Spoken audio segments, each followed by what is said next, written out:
Jesus, a tua palavra, Senhor, ela diz, Senhor, que quando 2 ou mais estiverem reunidos ali no teu nome, o Senhor estaria, Pai. Pai, o Senhor se faz presente nesta noite, o Senhor se faz presente, Senhor, nas nossas vidas, nesta casa, Senhor. E Pai, nós estamos aqui, Senhor, ó Deus, exatamente, Senhor, porque, Senhor, Tu és o amado da nossa vida, Senhor. Tu és o Altíssimo, Senhor. É por Ti, é para Ti, Senhor. É contigo, é por Ti, Senhor, que estamos aqui, Senhor. Nos rendemos, Pai, ao Teu amor. Nos rendemos à Tua graça poderosa, Senhor. Jesus, amado, obrigada pelas vidas que já chegaram, pelas vidas que vão chegar. Obrigada, Senhor, ó Deus, porque o Senhor nos escolheu no meio de milhões e milhões. O Senhor nos chamou, Pai. Um preço foi pago pela minha vida, um preço foi pago por cada vida aqui nesta noite, Senhor. E não há privilégio maior, Senhor, do que, ó Pai amado, estar aqui para Te servir. Não viemos ser servidos, viemos servir ao Senhor de todo o nosso coração, com todo o nosso entendimento, ó Pai. Desperta-nos, Senhor, desperta-nos, ó Deus, desperta-nos, Senhor, para buscar ao Senhor todos os dias da nossa vida, Senhor. Desperta-nos, Senhor, para estar nos átrios do Senhor, Pai, adorando o Teu nome enquanto podemos Te buscar, enquanto podemos Te achar. Amado do meu coração, amado da minha vida, Jesus, fala conosco nesta noite, Senhor. Fala conosco através dos louvores, através da oração, através, Senhor, da palavra, Senhor.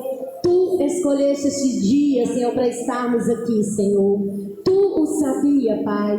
Como diz, Senhor, ó Deus, aquela pregação que eu e o William estávamos vendo ontem. Não é por acaso que estamos aqui. Não é por acaso. O Senhor escreveu esse dia, esta hora, essa data, para estarmos aqui adorando o nome dEle. Porque a Ele todo o nosso louvor, a Ele toda a nossa adoração, Senhor. Dai-nos, ó Pai, dai-nos, ó Pai, a unção redobrada do Espírito Santo de Deus, Senhor.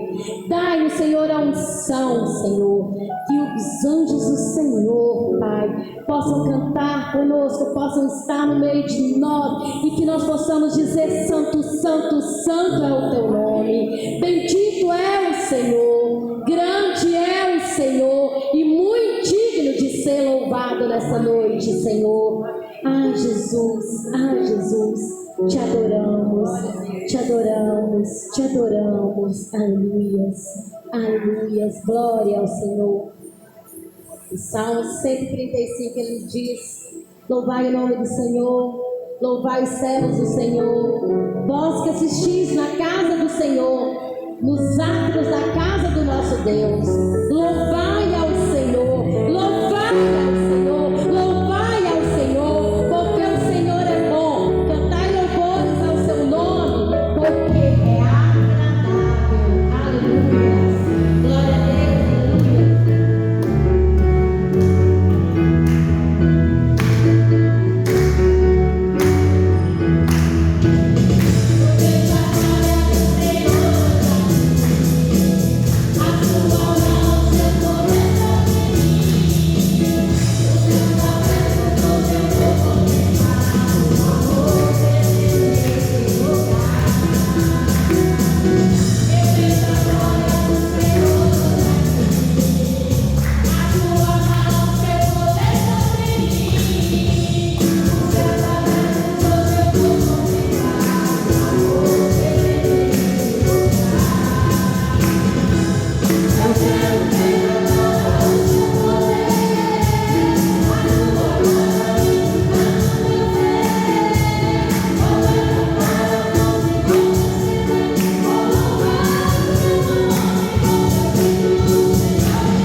Senhor, em nome de Jesus, nós quebramos todas as cadeias do inferno, nós quebramos em nome de Jesus e proclamamos que o Senhor é o Rei, é o Senhor deste lugar, é o Senhor das nossas vidas. Pai, em nome de Jesus, fala o nosso coração nessa noite, fora do nosso lugar, fora desse lugar, toda distração, toda sonolência excessiva, tudo que venha tirar a nossa atenção desse momento, tudo da Tua palavra. Senhor, em nome de Jesus, nós Te louvamos, em nome do Senhor Jesus. Amém, irmãos?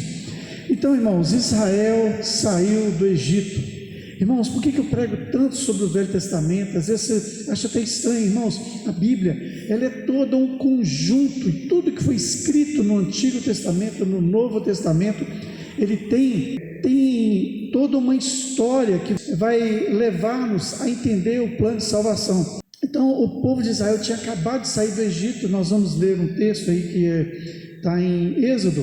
O povo tinha acabado de sair do Egito, da escravidão, e aí veio Amaleque, veio os amalequitas de surpresa e atacaram Israel. Como muitas vezes a gente acaba de sair das garras de Satanás, a gente acaba de se converter, de começar a vida cristã, e lá vem problema, já vem tempestade. É impressionante como a Bíblia é um conjunto único.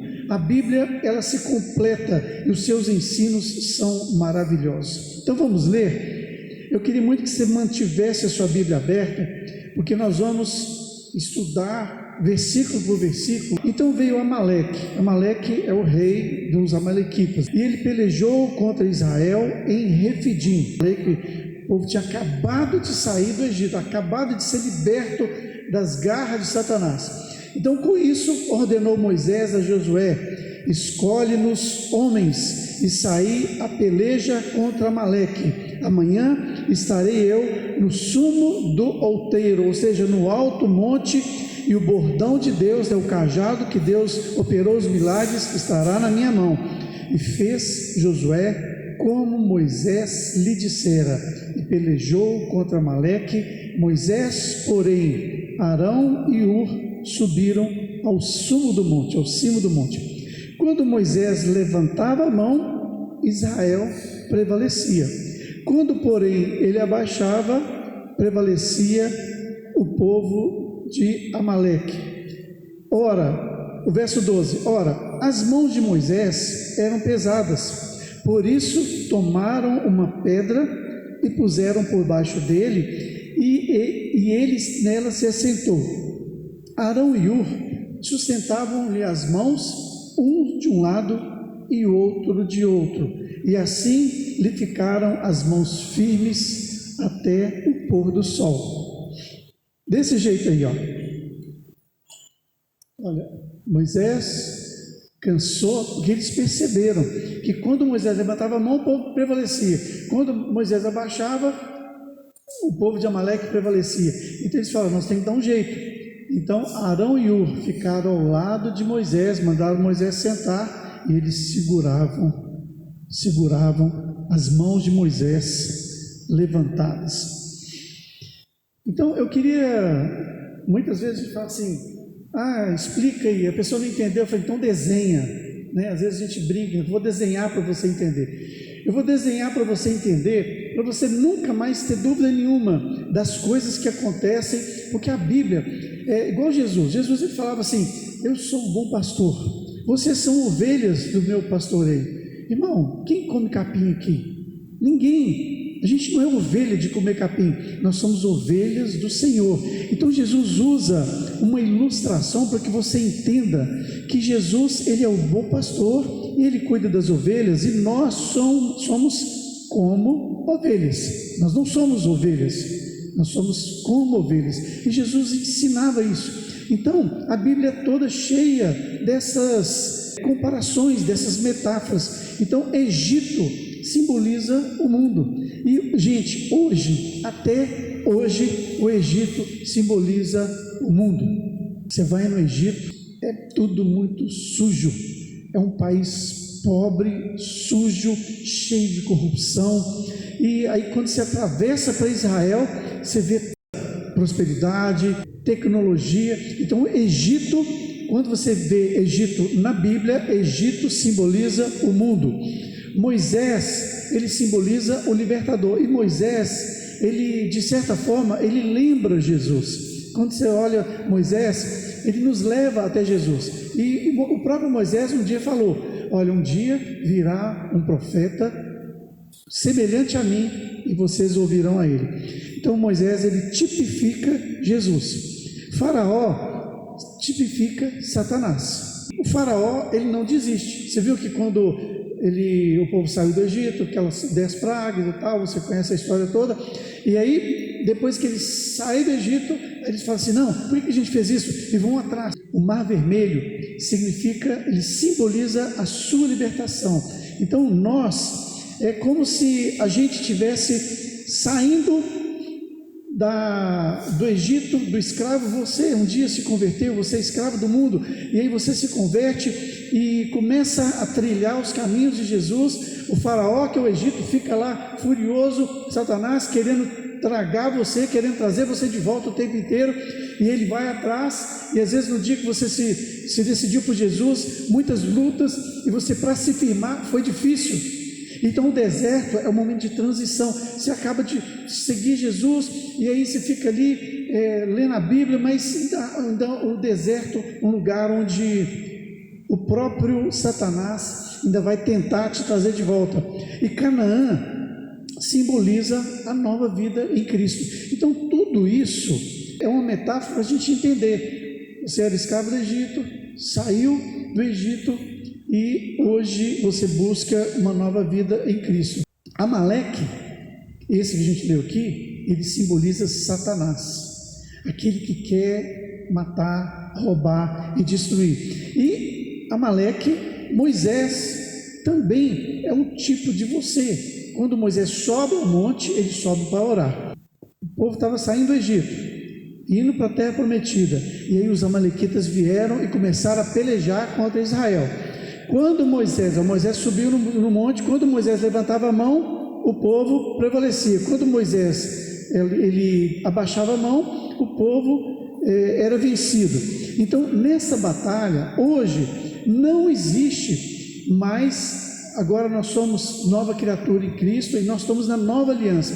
E na nova aliança não tem mais essa guerra de batalha, porque naquele tempo era espada, era lança, era arco, flecha, e aí vão batalhar e vão tirar esse povo daqui. Hoje não. Hoje a nossa luta acontece onde?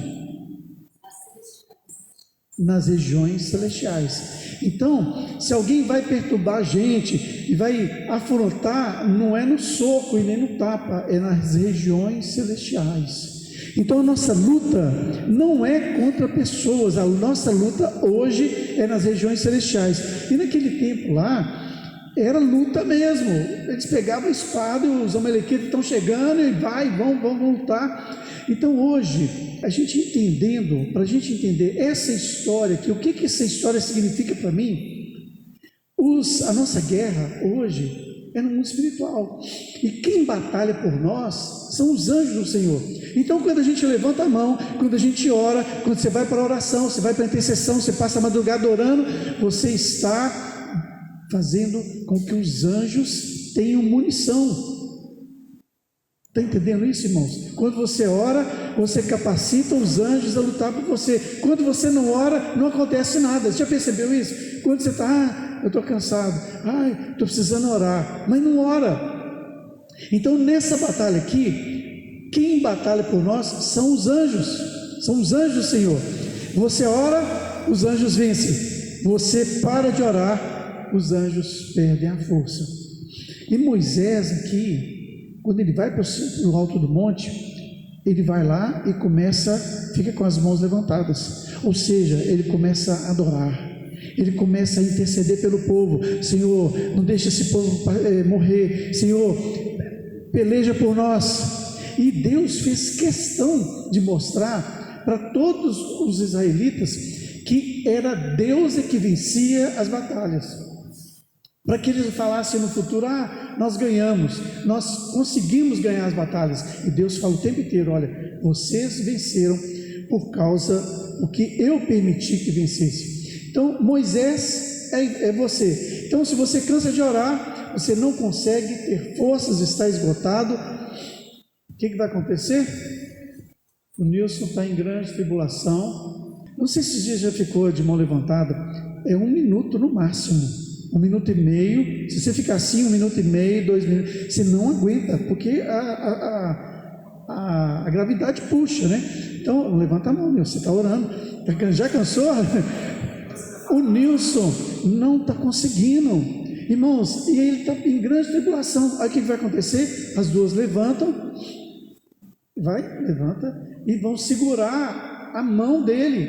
Então a intercessão que a gente faz, a nossa tarefa é essa, de segurar, de ajudar na intercessão, porque ele não vai conseguir ficar sozinho. Amém, irmãos? Estão entendendo? É assim que funciona. Pode voltar, amor. É assim que funciona na nossa vida. Tudo isso aqui, irmãos, foi escrito para a gente. Está entendendo? Por que ficou registrado esse episódio de Amaleque? Para que você pudesse entender que Moisés subiu e ele não estava conseguindo segurar a mão, e quando ele abaixava a mão, o povo perdia, e aí eles arrumaram um esquema para a mão dele ficar sempre levantada. E é isso que você vai fazer quando alguém estiver necessitado, quando alguém, igual o caso do Gil hoje. Você acha que o Gil e a Renata nesse momento têm condição de orar? Pode ser que sim, mas eles estão ali preocupados com o menino, está com febre, ninguém descobre o que há, né? Então aí, o que acontece? Aí é a nossa vez. Eu sempre falo, irmão, quando alguém no grupo pede para orar, ore, faça o favor, ore, porque um dia, quando você não tiver condição de orar, o grupo da igreja vai orar por você. E é desse jeito que funciona a intercessão. A intercessão é quando você você dá suporte para alguém, para que essa pessoa possa ficar se sustentando. Êxodo 17:13, nós vamos continuar, mantenha sua Bíblia aberta. No 17:12, olha só, as mãos de Moisés eram pesadas, por isso eles fizeram aquele esquema lá para que Moisés permanecesse com as mãos levantadas. Então Moisés aqui, irmãos, ele está intercedendo. Moisés é o intercessor. Então, onde tem Moisés aí, você pega assim, você coloca para você entender o que você precisa fazer quando você for cobrado para a intercessão. Então em Êxodo 17:13 diz o seguinte: e Josué desbaratou Amaleque e a seu povo fez passar a fio da espada. Então eles ganharam aquela batalha. Então você recebe a Jesus, e se você está aqui nessa noite, é porque você venceu as primeiras batalhas. Irmãos, as batalhas, elas vão continuar existindo, a gente vai pelejando, a gente vence uma e continua. Então disse o Senhor a Moisés: escreve isso para a memória num livro, escreve isso para que a Cláudia possa usar isso, escreve isso para que o Nilson possa entender um dia. Então Deus mandou: escreve isso para a memória num livro e repete a Josué, porque eu hei de riscar totalmente a memória de Amaleque debaixo do céu.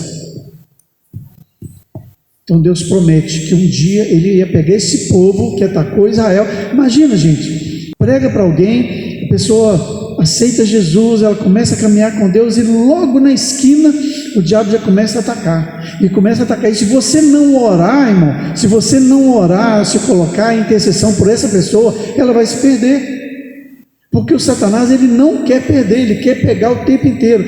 Então Amaleque, ele representa as hostes do maligno que lutam contra a igreja, contra você e contra a sua família. Agora eu quero ler Mateus 25:41, não precisa abrir não, eu vou ler aqui. Então o rei dirá também aos que estiverem à sua esquerda: apartai-vos de mim, malditos, para o fogo eterno preparado para o diabo e seus anjos. Então o diabo e seus anjos, eles sabem que o fim deles é o fogo do inferno. Então eles querem levar o máximo de pessoas possível. Então, voltando para o nosso texto de Êxodo 17:15, diz o seguinte: e Moisés edificou um altar, ele chamou: o Senhor é minha bandeira, e disse: porquanto o Senhor jurou, haverá guerra do Senhor contra Amaleque de geração em geração.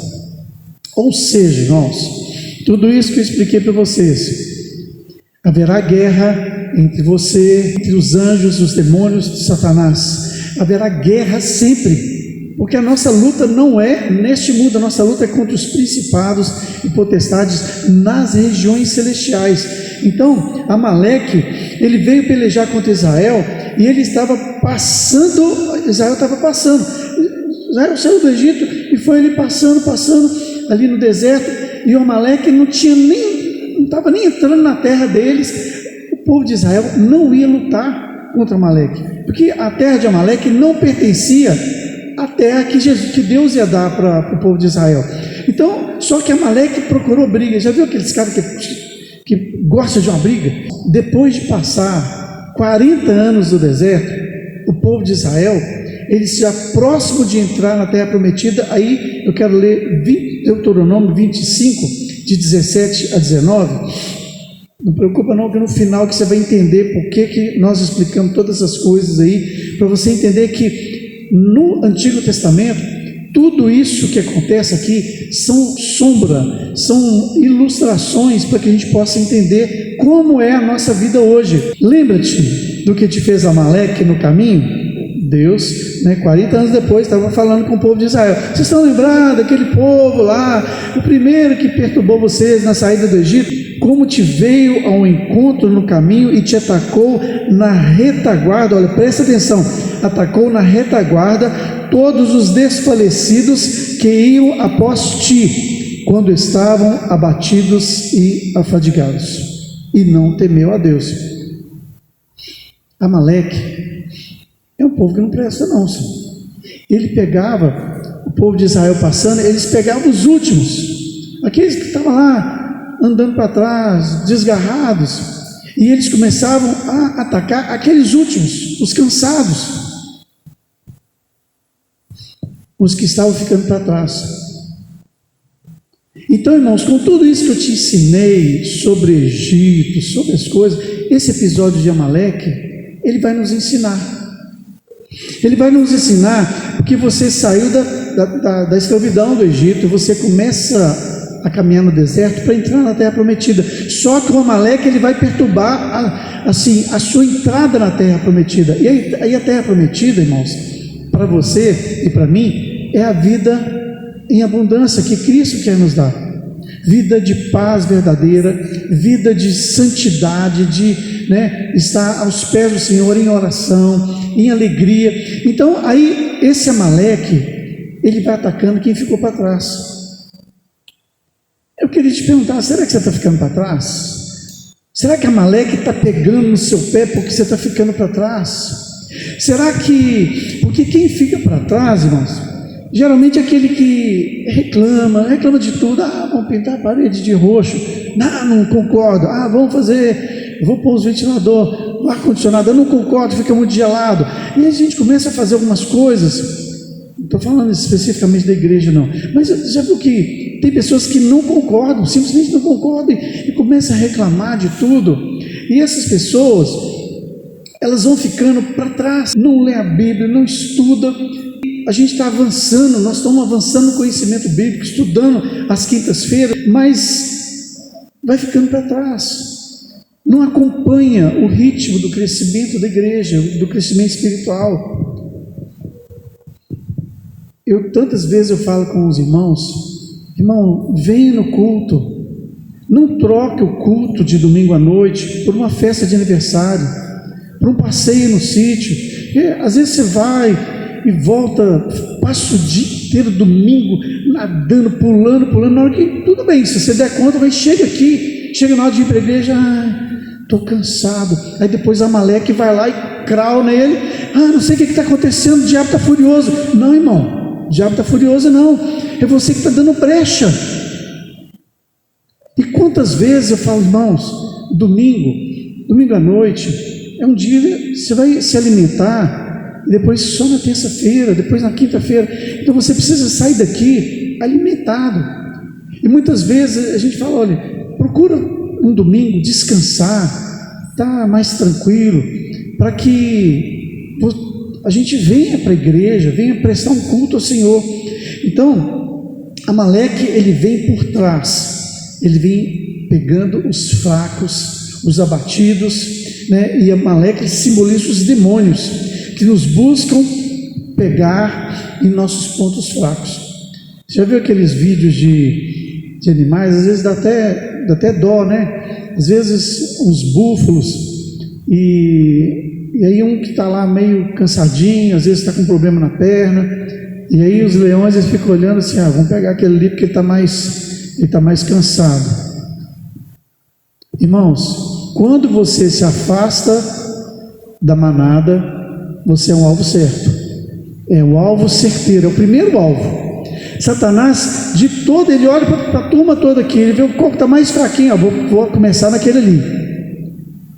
E os demônios, eles fazem isso, da mesma forma que os leões, eles pegam os que estão cansados, os que estão doentes, os filhotinhos que nasceram, não dá conta de correr, e aí a manada vai e protege.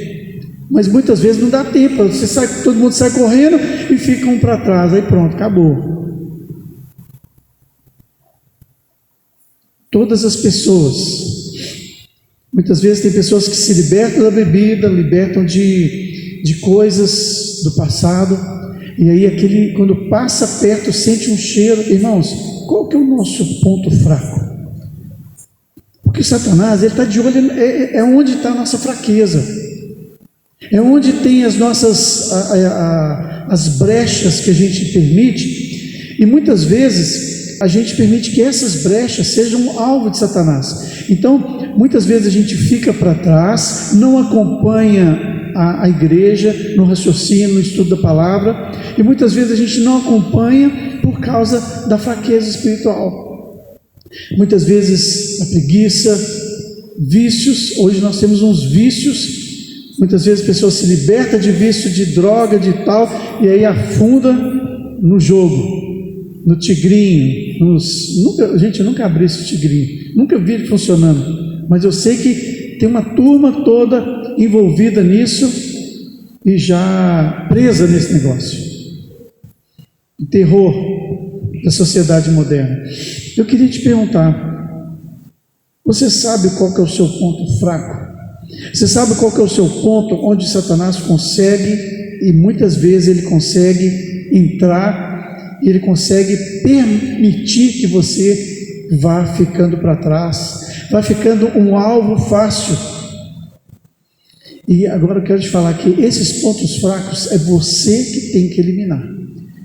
Você vai pedir a Deus uma sabedoria, mas você tem que tomar uma atitude de eliminar esses pontos fracos. Quero ler Deuteronômio 23, 25, 18 de novo. Deuteronômio 25, 19. Quando, pois, o Senhor teu Deus te houver dado sossego de todos os teus inimigos em redor, na terra que o Senhor teu Deus te dá, por herança, para possuirdes, olha o que Deus fala, uma ordem: apagarás a memória de Amaleque debaixo do céu. Deus deu uma ordem ao povo de Israel. Deus falou assim, esse povo aí que te perturbou, que matou os que estavam fracos, quando vocês entrarem na terra prometida, vocês vão apagar esse povo, vocês vão liquidar, encerrar. Então, o que eu quero falar para você, quando você entra na terra prometida, quando você entra na vida com Cristo, na vida abundante, o que você tem que fazer? Você tem que apagar os amalequitas da sua vida. O que são os amalequitas? Você tem que eliminar todos os pontos fracos que permitem que Satanás entre na sua vida e faça uma lambança geral. Então, é possível, irmã, é plenamente possível eliminar essas coisas que nos afastam de Deus. E quando você se converteu ao Senhor Jesus, você já devia ter eliminado muitas coisas que a gente ainda faz a gente já devia ter eliminado há muito tempo. Porque esses pontos fracos, é com eles que Amaleque entra na nossa vida. E onde tiver fraquezas, ali estarão os ataques. Tiago 1, de 14 a 15, quero te mostrar. Tiago 1, de 14 a 15. Ao contrário, cada um é tentado pela sua própria cobiça. Uai, não é Satanás que tenta, não? Cada um é tentado pela sua própria cobiça. depois de haver concebido, dá luz ao pecado, e o pecado, uma vez consumado, gera a morte. Então, irmãos, todo pecado, ele geralmente começa dentro. Satanás, ele pode aproveitar algo que já está na sua mente, que já está no seu viver, que já está no seu modo de vida, e ele aproveita aquele negócio, aquela cobiça, e faz que você peque. Então o pecado, ele vem dentro de nós. Satanás aproveita uma situação, porque muitas vezes a gente fala assim: eu estou sendo tentado nessa área, e o Satanás está furioso, e aí, irmão, é nosso papel cortar, é nosso papel. Deus vai nos dar força, mas nós precisamos ter um compromisso de lutar contra essas coisas. Eu quero te perguntar, qual é a sua prioridade? Priorize estar na igreja, priorize os cultos. É lógico que a gente tem as nossas diversões, tem momento de sair com a família, mas coloque como prioridade. E a gente precisa apagar a vida, as memórias de Amaleque debaixo do céu, como Deus mandou.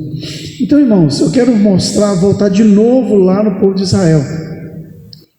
Você sabe quando que o povo de Israel realmente colocou um fim a Amaleque?